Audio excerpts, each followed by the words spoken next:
천안에서 건폐율 초과해서 공장이나 창고 지을 수 있는지 궁금하지 않나요? 보통 건폐율 초과하면 허가 안 나는데 가능할까요? 근데 천안에서는 이게 얼마든 가능할 수도 있습니다. 진짜로. 방법이 뭐냐면 특정 조건 충족하거나 일부 지역에 한정해서 규제를 완화하거나 예외를 적용받을 수 있습니다. 이게 뭐냐면 맞춤형 허가. 뭐 이런 거. 물론 무조건 되는 건 아니고 정책 확인도 해야 하고. 어찌 보면 완전법 테두리 속에서의 꼼수랄까? 혹시 이 영상을 보시는 대표님들 중에서 천안에 뭔가 짓고 싶다면 이거 한번 알아보는 것도 괜찮을 수 있습니다. 세상에는 별게 다 있고 안 되는 것도 없습니다. 그럼 지금부터 알려드리도록 하겠습니다. 먼저 공장 및 근생 제조업의 개념에 대해 알아봅시다. 공장이란? 공장은 원료 또는 재료를 가공, 조립, 제조하여 제품을 생산하는 시설로 산업 집적 활성화 및 공장 설립에 관한 법률에 따라 정의된다고 규정적으로 나와 있습니다. 주요 개념으로는 일반적으로 공업지역에 위치해야 하며 일부 관리지역 및 자연녹지지역에서도 허용 가능합니다. 건축 시 건폐율, 용적률, 환경규제소 음배출물 등의 관리 등을 고려해야 하고 규모에 따라 대규모 공장, 중소규모 공장, 소규모 공장과 근생 제조업 시설 등으로 구분됩니다.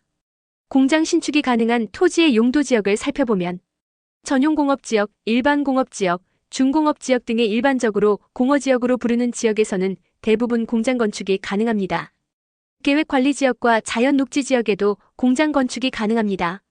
당연히 허가를 받아야 하기 때문에 아무 땅이나 사서는 곤란하겠지요. 이를테면 녹지지역이나 농림지역 같은 땅을 잘못 사거나 진입로나 배수로가 확보되지 않는 땅을 사서 낭패를 보는 대표님들이 의외로 많아 제가가 당황스러운 적이 많았습니다. 공장 등록 가능 여부를 알아보겠습니다. 공장 등록은 산업 집적 활성화 및 공장 설립에 관한 법률에 따라 진행되며 일정 기준을 충족해야 합니다. 연면적 500이 이상일 경우 공장 등록은 필수이고요. 연면적 500이 미만의 경우 근생 제조업으로 신고하지만 대기 환경에 관한 법률이 소음 진동에 관한 법률을 준용하여 500이 미만도 공장으로 허가가 가능합니다. 자연녹지 지역에서 공장 등록은 원칙적으로 제한되며 일부 허가 절차를 거쳐 가능할 수 있다는 뜻입니다.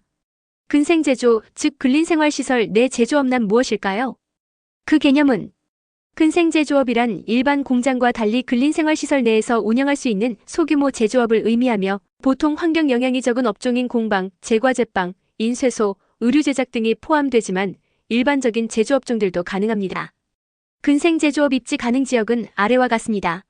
준주거지역 제한적 허용, 중공업지역 소규모 제조 가능, 일반 상업지역에서 근린상업지역 일부 허용, 자연녹지지역, 생산관리지역에서는 허가에 의해 가능합니다.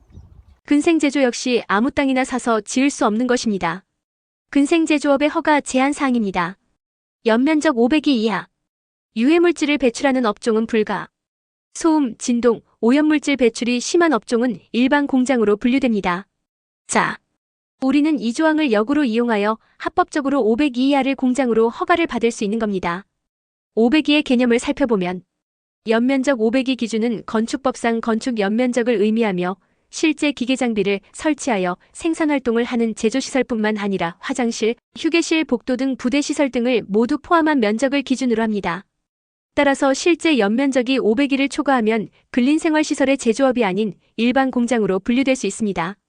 이는 허가상 약간 더 까다롭지만 건축물 대장의 근생제조시설로 찍히는 것보다 공장으로 찍히는 게 향후 있을지 모르는 매도나 보상 등에서 근생제조시설보다는 장이 더 유리합니다. 근생제조업 공장 등록 가능 여부. 연면적 500이 이하일 경우 공장 등록 없이 신고제로 운영 가능하고요. 500이 초과 시 일반 공장으로 분류되며 공장 등록 필수입니다. 공장 등록도 어렵지 않습니다. 제가 옆에서 다 도와드릴 테니까요. 저는 재고객분들이 자금이 부족할 때 비싼 계획관리보다 자연녹지를 추천합니다. 이유는 아래에서 천천히 설명드리겠습니다. 자연녹지 지역에서 공장 등록 가능 여부는 500이 이하 소규모 제조업은 신고제로 운영 가능. 500이 초과 공장은 공장 등록이 필요하며 원칙적으로 불가하나 개별 심의를 통해 받을 수 있습니다. 제가 진행한 자연녹지 공장 부지에 입주한 업체들은 예외 없이 공장으로 허가를 받고 준공 후 공장 등록 검사를 거쳐 공장 등록까지 완료하였습니다. 건축물 대장에도 당연히 장으로 표기되었습니다. 자, 오늘 주제의 핵심인 자연녹지 지역에서 건폐율을 초과하여 건축 가능 여부를 알아보겠습니다.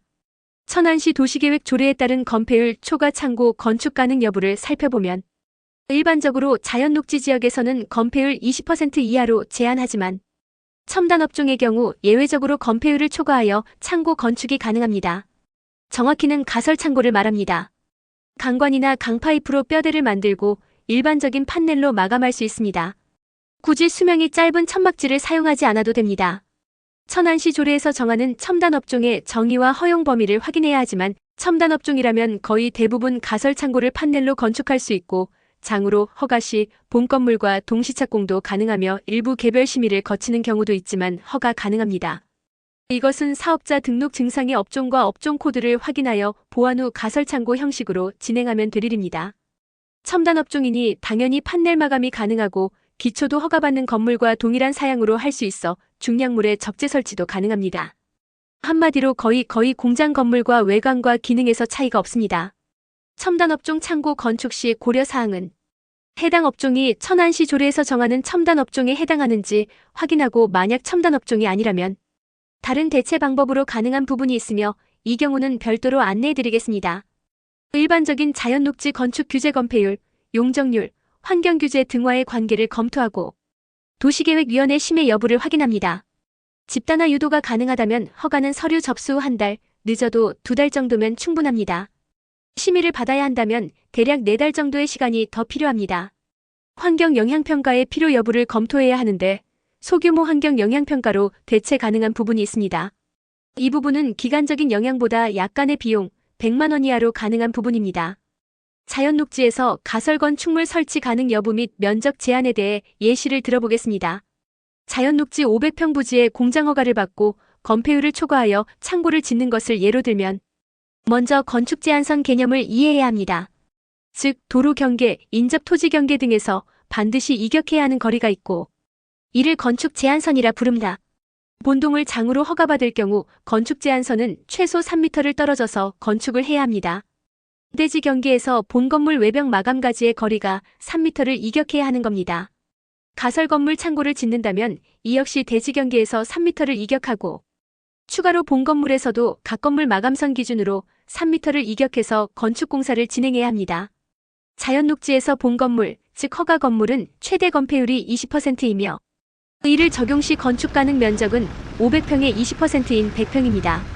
자연녹지에서의 용적률 80% 적용 시 연면적 최대 면적은 500평의 80%이므로 400평을 신축할 수 있습니다. 용적률은 수평 투영 면적 개념인 건폐율과는 다른 3차원의 입체적 개념으로 위로 올릴 수 있는 면적 개념입니다. 따라서 이번 예시 같은 경우 건물 바닥 평수는 100평이고 400평까지 신축할 수 있으니 각 층별 100평씩 4층으로 건축 가능합니다.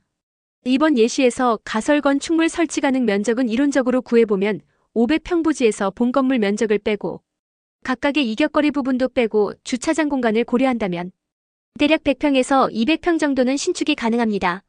지금까지 천안 지역 자연녹지에서의 공장과 가설건 출물 신축에 대해 알아보았습니다. 건폐율에서 2배의 차이를 보이는 계획관리가 당연히 더 비싼 땅입니다. 그런데 자금은 부족하고 부지는 어느 정도 필요한 분들은 보다 저렴한 자연녹지에 공장을 짓는 게 현명한 방법이 될 수 있습니다. 자연녹지라는 명칭 때문에 도시지역에서 멀리 떨어진 시골이라 생각할 수도 있지만 그렇지 않습니다. 의외로 도시와 가까운 곳에 많이 있습니다. 자, 다음 시간에는 계획관리와 자연녹지의 똑같은 부지 면적의 본 건물과 가설 건물을 신축했을 때의 총비용이 실제로 얼마나 많이 차이가 나는지 실례를 들어서 설명해 드리겠습니다. 오늘도 현장에서 수고하시는 대표님들을 응원합니다. 항상 건강하시길 바랍니다.